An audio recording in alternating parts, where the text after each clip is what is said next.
कि आदिवासी नेता लोग धांगड़ हैं, गुलाम हैं, राजनीतिक पार्टियों के गुलाम हैं। कोई ढंग का ट्राइबल एजेंडा नहीं लाया जाता है। आप समझ सकते हैं कि कितने नकारा कार डरपोक विधायक लोग। इस वक्त हम राजधानी रांची पहुंचे हैं क्योंकि अलग अलग आदिवासी संगठनों ने सामूहिक रूप से प्रेस कॉन्फ्रेंस बुलाया है। आपने देखा होगा बीते दिनों कुर्मी समाज द्वारा आदिवासी दर्जा मांग को लेकर रेल टेका आंदोलन किया गया, रेल को रोका भी गया और ठीक उसी दिन राजभवन के समक्ष पूरे राज्य भर से आदिवासी संगठन के लोग जुटे थे और एक दिवसीय धरना प्रदर्शन कर आदिवासी का दर्जा मांगने वाले कुर्मी समाज का विरोध किया था। यानी उससे जो है आदिवासी का दर्जा ना मिले, इसके लिए इन लोगों ने राजभवन के समक्ष धरना प्रदर्शन किया था। खैर वो बात बीत चुका है, लेकिन अब जो है आज प्रेस कॉन्फ्रेंस हुआ और प्रेस कॉन्फ्रेंस में कई बातें छनकर आई है, जिस पर हम खास बातचीत करेंगे लक्ष्मीकांत जी से कि आपके समाज के जो विधायक हैं वो आपके अभी तक आपके समर्थन में नहीं दिख रहे हैं, जबकि उनके यानी कुर्मी समाज के लिए जो है उनका विधायक सहित कई बड़े नेता उनके आंदोलन में हिस्सा ले चुके हैं। तो सबसे पहले तो आप बताइए कि आंदोलन आप लोगों का कैसे रहा? हमारा आंदोलन अनुचित, गैरकानूनी, असंवैधानिक मांगों के खिलाफ प्रोटेस्ट था, विरोध था और उसी के लिए हम लोग राजभवन के समक्ष विशाल धरना प्रदर्शन कार्यक्रम किए थे। हम लोग का मानना सीधे है कि एक लोकतांत्रिक देश में कोई भी आंदोलन कर रहा है, मांग कर रहा है, ये विरोध नहीं है। विरोध इस बात का है कि सामने वाला मांग क्या रहा है। बहुत लोग तर्क देते हैं कि आंदोलन कर रहे हैं, इन लोग को विरोध क्यों कर रहा है। हम लोग कहना ये है कि उनकी जो मांगे हैं मूल आदिवासियों के संवैधानिक हक अधिकारों, राजनीतिक अधिकारों, जमीन, नौकरी, आरक्षण और आदिवासियों का गौरवशाली जो संघर्ष का इतिहास रहा है, उसको जो छीनने की कोशिश हो रही है, उसके खिलाफ हमारा विरोध अभी है और आगे भी चलता रहेगा। आप लोगों ने प्रदर्शन किया, आपके विपक्षी पार्टी ने भी प्रदर्शन किया, लेकिन सबसे बड़ा सवाल यहाँ यह है कि आपके 28 विधायक आदिवासी के जो और कुर्मी समाज के जो यानी उस पार्टी के जो विधायक थे और नेता थे वो तो उनके आंदोलन में हिस्सा लिए, उनके समर्थन में आए, आपके विधायक कहाँ रह गए? देखिए,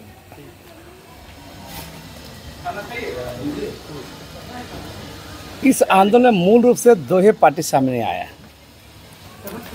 कुर्मी लोग का आंदोलन के पक्ष में एक जेल के मर एक आशु पार्टी, और आपको जानकारी होना चाहिए दोनों कुर्मी बेस्ड पार्टी है और दोनों में ही एक प्रतिस्पर्धा है कि जयराम सारे कुर्मियों का नेता बन जाएगा।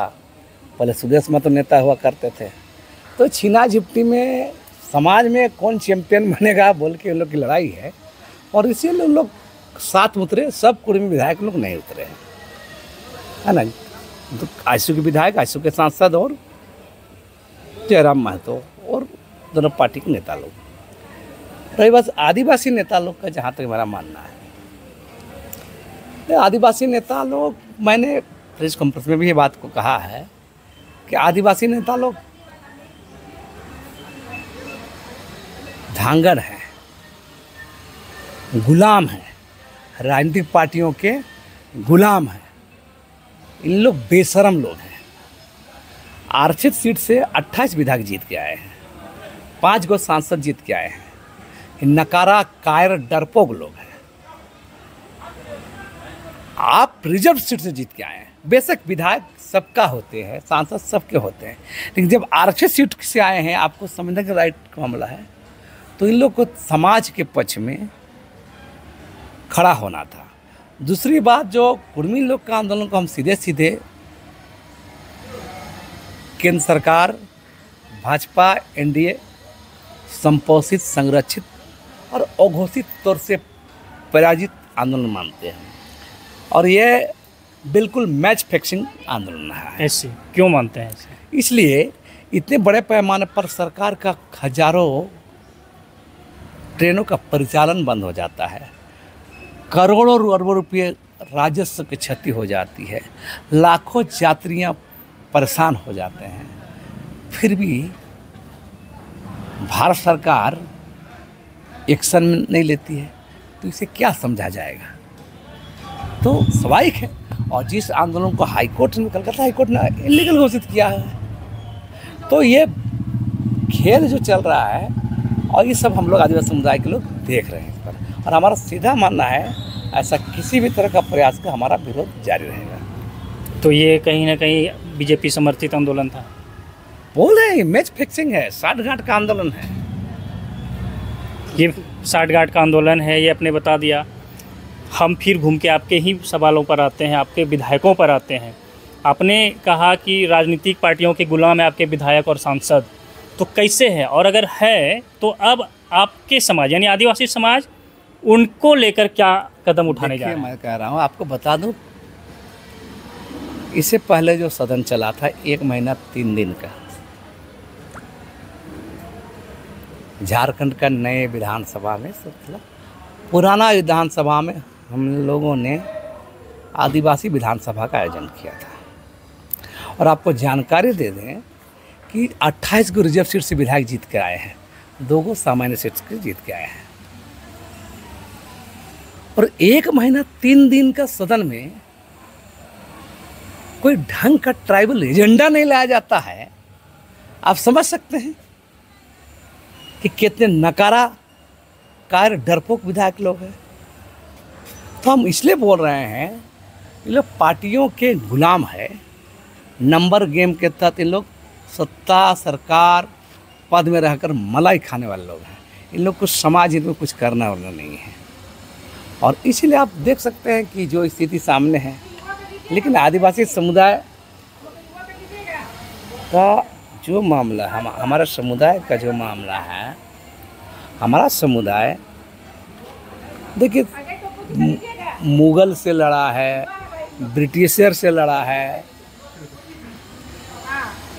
देश आज़ाद हुआ, संविधान बना, और आदिवासी MP MLA मंत्री से, अभी आदिवासी खाली प्रधानमंत्री नहीं बना, बाकी सब चीज़ बन चुका है। क्या हासिल हुआ है? तो आदिवासी समुदाय को पता है, कोई मुगालत में नहीं रहता है। हमको संविधान में कितनों अच्छी अच्छी बातें लिखी हो, कितने कितने राइट्स दिया हुआ, जरा हासिल करने के लिए भी हमको आंदोलन ही, संघर्ष ही मेरा अपना रास्ता है। और जो सिस्टम बना हुआ है, चाहे कार्यपालिका हो, विधायिका हो, न्यायपालिका हो, जो सिस्टम है, तो ये भी बहुत आदिवासियों के पक्ष पे नहीं है, नहीं होता है। ये आम आदिवासी लोग आजकल जानने लगे हैं। चलिए, तो बहुत ज़्यादा बातचीत नहीं करते हैं, इन्होंने कम समय में बहुत कुछ बता दिया। लेकिन हम ये कहना चाहेंगे कि जिस तरह से जो है लगातार अभी झारखंड का आप देख रहे होंगे कि परिदृश्य बदला हुआ सा है, आंदोलन पे आंदोलन हो रहा है, चाहे वो कुर्मी समाज के द्वारा हो या आदिवासी समाज के द्वारा। जहाँ कोई अपना हक मांगने को लेकर आंदोलन कर रहे हैं, तो वहीं कोई अपना हक जो छीनता हुआ दिख रहा है उसे बचाने का कोशिश कर रहे हैं। अब देखना है कि किस तरह से ये आंदोलन का आखिरी रूप दिखता है, ये आंदोलन कहाँ जाकर थमती है, किसके पक्ष में फैसला जाता है। फिलहाल बने रहिए हमारे साथ, देखते रहिए द झार न्यूज़।